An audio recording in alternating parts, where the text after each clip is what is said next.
Fala galera, boa noite, tudo bem? Sejam bem-vindos à minha live. Pessoal, fiz uma votação aí sobre os assuntos para poder falar e o ponto foi vencedor foi que as pessoas aí estão se sentindo sobrecarregadas no serviço, principalmente os engenheiros estão trabalhando. E eu falei bastante aí de carreira, como utilizar o tripé de sucesso na engenharia para justamente evoluir e chegar numa carreira, ou às vezes num processo seletivo e também dentro do trabalho. E eu vou querer fazer alguns links disso com esse ponto que o pessoal está reclamando, porque tem gente que está procurando emprego, quem está empregado está reclamando que mandaram um monte de gente embora. E aí tá precisando aí trabalhar por 2 ou por 3. E eu queria começar contando uma história, e foi do meu último emprego, que eu entrei no meio de uma mobilização para uma equipe de manutenção de linha de transmissão de alta tensão. Então, como disse um amigo meu, o chefe queria que a gente cobrasse o escanteio, fosse para a área correndo, cabeceasse para fazer o gol. Então, assim, o nível de sobrecarga estava gigantesco nesse trabalho. E para mim foi bastante desafiador, depois de ter desenvolvido já um pouco na minha carreira e chegar aí no meio do ano passado, num projeto que já estava em andamento, no meio do turbilhão, com um monte de coisa dando errado, normal, mobilização, sempre acontece essas coisas. E eu tendo que lidar com isso. O fato foi que nos primeiros meses ali, eu estava trabalhando de 16, às vezes até 18 horas por dia, sem brincadeira. A gente ia dormir meia-noite, tinha às vezes que a gente ficava fazendo reunião até 1h da manhã, para no outro dia, todos os dias, acordávamos às 6 horas, independente de qualquer coisa. Trabalhava durante o final de semana. Quem já participou de mobilização sabe como é uma loucura esse trabalho, assim, porque tem um prazo definido e a gente tem que chegar lá nesse prazo, independente do que aconteça. Então, eu fiz algumas pesquisas também para poder falar mais sobre esse assunto, identifiquei alguns pontos aqui que pode estar influenciando na sobrecarga. E aí eu vou contar dessa minha história, o que aconteceu, o que eu fiz e o que tem a ver com esses pontos também, que a gente pode fazer aí também utilizando o tripé de sucesso na engenharia. Então quem está perdido aí, que não pegou essa informação, o tripé de sucesso na engenharia são 3 coisas que eu acho que a gente tem que trabalhar na nossa carreira, trabalhar a comunicação, o relacionamento interpessoal, de maneira a trazer sucesso para a sua carreira, o network. O conhecimento, então a gente está sempre se destacando, estudando, buscando novas metodologias, novos conhecimentos, além do que a gente já recebeu na faculdade, no dia a dia do trabalho também. Então isso inclui entender os padrões da empresa, os processos da empresa que a gente está trabalhando e coisas, metodologias gerais, como gerenciamento de projeto e por aí vai. E o network, conhecimento e experiência.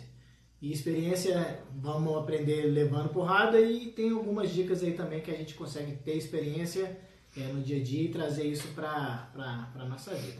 Enfim, voltando para a história da mobilização, que estava trabalhando aí 16 horas por dia, eu tinha uma cobrança gigantesca e ao mesmo tempo eu tinha um chefe muito centralizador. Então eu tinha que ficar o tempo inteiro ali na aba dele para conseguir tirar qualquer tipo de informação. E era cobrado pelas coisas que ele me passava e pelas coisas que ele não me passava também. Então é uma coisa bastante desgastante. A gente tem que lidar com isso no dia a dia. Fora a parte de comunicação também. Muita coisa que ele achava que tinha me passado, eu entendia de um jeito, era de outro. Às vezes ele interpretava, como era a mobilização, ele interpretava a documentação de um jeito, eu interpretava de outro. A gente teve ali muito desgaste, muito retrabalho para conseguir alinhar essas coisas. Então, o primeiro ponto que eu fiz lá, eu caí de paraquedas, estava em andamento. Eu parei e li toda a documentação de contratação para aquela mobilização. O contrato tinha 60 páginas, mais os anexos, cada anexo, sei lá, com mais de 100 páginas, anexo para linha de transmissão de energia elétrica, então a gente já imagina a parte de qualidade, entregas e muitas informações ali que era importante. Eu tive que organizar isso tudo, e aí foi um ponto interessante para melhorar a comunicação, é que tinha coisa que aparecia só num anexo e a gente lembrava que tinha visto, mas não lembrava onde, ficava perdido, lia o contrato, não achava, ficava aquela informação meio perdida. Então uma coisa que eu fiz foi, eu peguei uma planilha de Excel, e vocês vão ver aí se já trabalham ou não trabalham. A parte de planilha de Excel é o melhor aliado do engenheiro.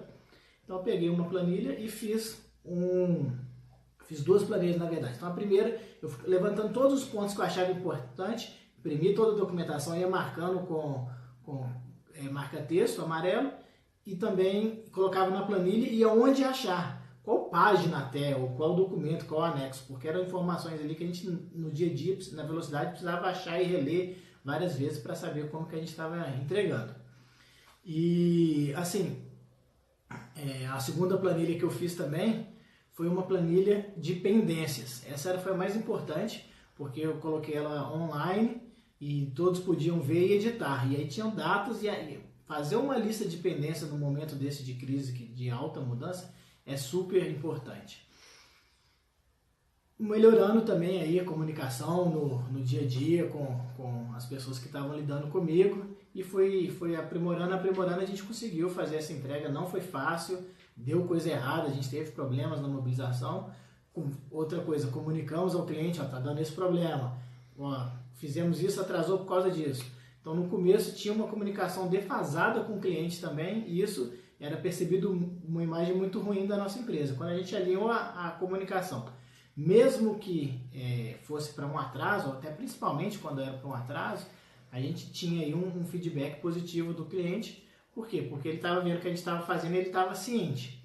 Então, acabou que depois da mobilização a gente já teve aí um período de, vamos dizer, remobilização, continuando a entrega das coisas que estavam faltando, mas conseguimos passar isso junto com a operação. Então começou a operar e ainda estava mobilizando. E o que foi o que eu tirei de lição disso tudo? Primeiramente, o principal para mim, cara, é comunicação. E nas pesquisas que eu fiz, primeiro ponto destacado para problemas de sobrecarga no trabalho é falha de comunicação.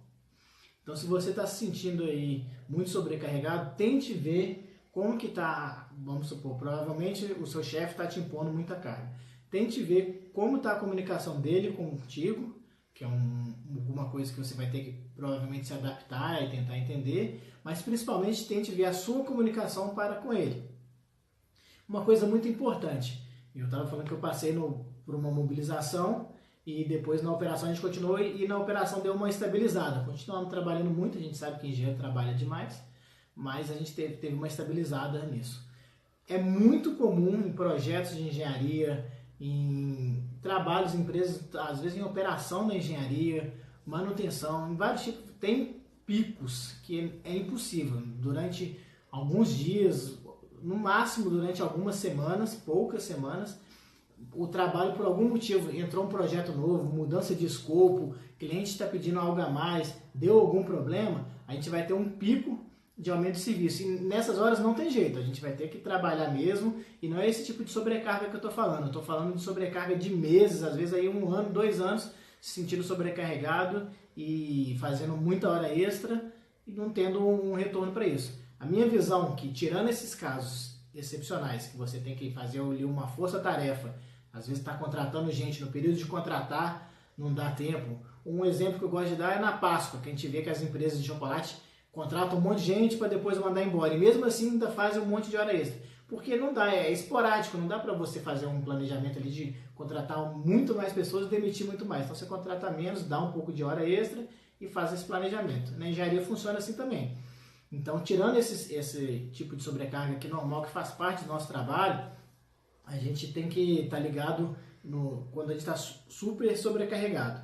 E o que eu acho? Que se você está sobrecarregado, é falha de planejamento, seja seu às vezes não por culpa sua, às vezes é uma coisa que você está querendo aprender, uma tarefa nova, você não se dá o tempo de aprender e não consegue desenvolver naquilo, mas pode ser também um problema do seu chefe, que está dimensionando a equipe incorretamente, ou talvez da empresa como um todo que não queira gastar com isso. Então, hora extra para mim, ela significa que o trabalho não está sendo bem feito, nessas condições normais, não tirando as condições excepcionais. E aí a gente consegue resolver muito disso, como eu falei lá, com organização, com comunicação, e aí eu levantei esses pontos aqui na pesquisa que eu fiz, e acho muito interessante aí com algumas dicas bem práticas para a galera que está sentindo sobrecarregada, tentar colocar agora. Isso serve tanto para você como chefe, para passar para a sua equipe, ou seja, delegar algumas atividades que você está fazendo e ter um tempo melhor para você exercer a sua função, ou você como subordinado, com um chefe que está te cobrando demais, que coloca metas às vezes muito arrojadas, muito pouco tempo para se fazer. Então, um ponto que eu estou colocando aqui, primeiro, é o falha na comunicação. Maior parte dos problemas nas empresas é falha de comunicação. E isso reflete muito em sobrecarga das pessoas. Então, você como um chefe, você tem que estar passando claramente as funções para os seus subordinados. Muitas das vezes você vai gastar um tempo maior ensinando a eles como fazer, e aí durante dias, semanas, às vezes meses, você vai ter uma queda na produção, você vai ficar mais sobrecarregado, mas você conseguindo treinar a sua equipe, passar aquelas informações para eles de maneira certa, claro, o que eles têm que fazer, o que você espera para eles de resultado no dia a dia, você vai ter no médio prazo, nem no longo prazo, digo, no médio prazo, você já vai ter uma equipe muito mais coesa, ciente do que você precisa, que vai te entregar os resultados e que você vai conseguir diminuir sua carga de trabalho. Então, quando você for passar as informações e as necessidades, tenha em mente que a pessoa, para fazer o que você espera, primeiramente ela vai demorar mais, provavelmente vai fazer errado. Então, tente ser o mais claro possível. Dê feedback, é o segundo ponto ali. Às vezes a gente vai muito na crítica com a pessoa e não dá um feedback. A pessoa se sente decepcionada, fica ruim para ela trabalhar. Então chame e fala, olha, minha expectativa é essa, o que você entendeu, o que você não entendeu, e tente buscar essas coisas no seu dia a dia. Tá, ok? Se for o contrário, se for um chefe te passando uma sobrecarga, valem os mesmos pontos também. Tente alinhar a comunicação com ele, passar exatamente o que você espera, quais são as suas expectativas, o que você está entendendo que tem que entregar, e peça para ele o feedback para que ele possa te falar, não, quero isso, dessa maneira. E se for algo que é impossível de fazer no tempo dado, aí tem que ser uma conversa clara, falar, olha, chefe, estou fazendo isso, fiz isso, tal, e não está dando por causa disso. O que está acontecendo? É esporádico? É agora? Nós estamos enfrentando um pico agora que tem que se virar, ou é uma coisa contínua, a gente tem que aumentar a equipe e tal? Então vale muito dessa comunicação também. Centralizador. Isso também é uma das coisas que mais faz a pessoa se sentir sobrecarregada. No exemplo que eu dei na minha história, eu tinha um chefe muito centralizador. Isso era horrível para mim, mesmo que eu poderia teoricamente ficar ali sem fazer nada, mas eu tinha uma cobrança tão grande, eu sabia da responsabilidade, a gente tem esse senso de responsabilidade grande, que eu não conseguia ficar, eu tinha que ficar lá o tempo inteiro, passa isso, me passa aquilo outro. Então tem chance, se você está se sentindo sobrecarregado, que você seja uma pessoa muito centralizadora. Então é hora de você confiar na sua equipe, passar as informações necessárias, explicar para cada um deles o que tem que ser feito, o que você espera, melhorar a comunicação, melhorar o feedback e delegar. Então, se você está sobrecarregado, muito provavelmente tem gente que poderia estar fazendo algo que você está fazendo, se bobear melhor do que você, e por você ser uma pessoa muito centralizadora, isso não acontece. E se seu chefe for centralizador, isso também vai ser um problema para você, porque as coisas vão chegar para você de última hora e já com prazo estourado, e às vezes ele está sabendo antes. Então tem que buscar puxar essas coisas e falar, deixa comigo, eu vou fazer, e conversando para poder ter essas informações. Ao oposto disso, que não é o chefe delegador, o oposto disso é o chefe com perfil ausente. É aquele que passa como um delegador que está informando as coisas ali para os seus subordinados, mas na verdade ele taca ali e fala, faz aí, se vira e depois só vem cobrando. Então se você tem um chefe com esse perfil de ausente, é muito importante que você trabalhe diariamente com ele a comunicação, a cobrança, e aí o caso da cobrança é o contrário, você cobrando ele por informações, por feedback, e no começo ele pentelhar mesmo, ele ficar em cima para conseguir ter esse tipo de informação e não ficar ausente e depois só vierem as cobranças, tá ok? E por último, uma coisa que a gente vê no dia a dia das empresas e consegui ver também nessa pesquisa que eu fiz, são as pessoas que têm um comportamento pessimista. Isso é muito ruim para o grupo de trabalho como um todo e é ruim para você estar convivendo com pessoas pessimistas e pior ainda se você for uma pessoa pessimista. Então a gente tem que mudar a nossa atitude. A gente sabe que no momento, às vezes a gente está com medo de ser mandado embora, estamos nervosos, tem um estresse, está sobrecarregado, mas essa mudança de mindset, você está com uma programação mental para tentar perceber as coisas boas e trabalhar para isso, ajuda, isso já tem alguns estudos comprovando isso, ajuda para você mudar o ambiente que você está vivendo. Então, uma pessoa que só fica reclamando, não vai dar certo, não vai dar tempo, acontece que no final das contas não dá tempo, não dá certo, e ela vai falar, eu avisei, vai ser aquela pessoa do avisei. Mas e o que a gente fez para poder mudar isso? E as coisas que a gente pode fazer, colocar na prática, no dia a dia, é seguir, tentar melhorar esses 5 passos aqui, melhorar a nossa comunicação, tentar acabar, é impossível acabar com a falha na comunicação, mas tentar melhorar ao máximo a nossa comunicação, dar feedbacks e pedir feedbacks para a gente poder entender como que está passando na cabeça da pessoa, tanto o nosso trato, como no dia a dia, como as tarefas, o que ela está sentindo. Às vezes você não está sobrecarregado, seu funcionário está, ou você não, seu chefe está. Então esse feedback, e o contrário, esse feedback a gente consegue ali ver muita coisa boa que vai nos ajudar no dia a dia. Pessoa que tem um perfil centralizador, passar as informações, delegar, buscar maneiras, se é difícil para você conseguir delegar as coisas, tem alguns livros interessantes, eu acho que pode procurar aí primeiro o A Arte de Delegar, ele vai dar aí bastante dicas de a gente se forçar a se colocar no papel de passar a tarefa para a pessoa e explicar. Como eu disse, vai demorar mais, vai ser mais cansativo, mas no final o resultado é melhor, diminui o quanto você está sobrecarregado. E se tiver um chefe com perfil ausente, essa é uma coisa que é difícil da gente mudar, é o outro. A nossa parte é estreitar ainda mais o relacionamento, ficar próximo, buscar cada um dos outros pontos ali, melhorar o máximo possível para que esse perfil ausente diminua e traga o chefe para estar trabalhando com a gente. E tudo isso passa por uma mudança de mindset, de deixar de ser uma pessoa pessimista ou de estar num ambiente com pessoas pessimistas e a gente conseguir, através de ações, de palavras, do dia a dia, pouquinho a pouquinho, ir mudando essa cultura, porque isso vai refletir em tudo o outro que a gente está querendo trabalhar para poder melhorar e diminuir a nossa sobrecarga. Então, tenha em mente que nesse momento as empresas estão mais enxutas do que o normal.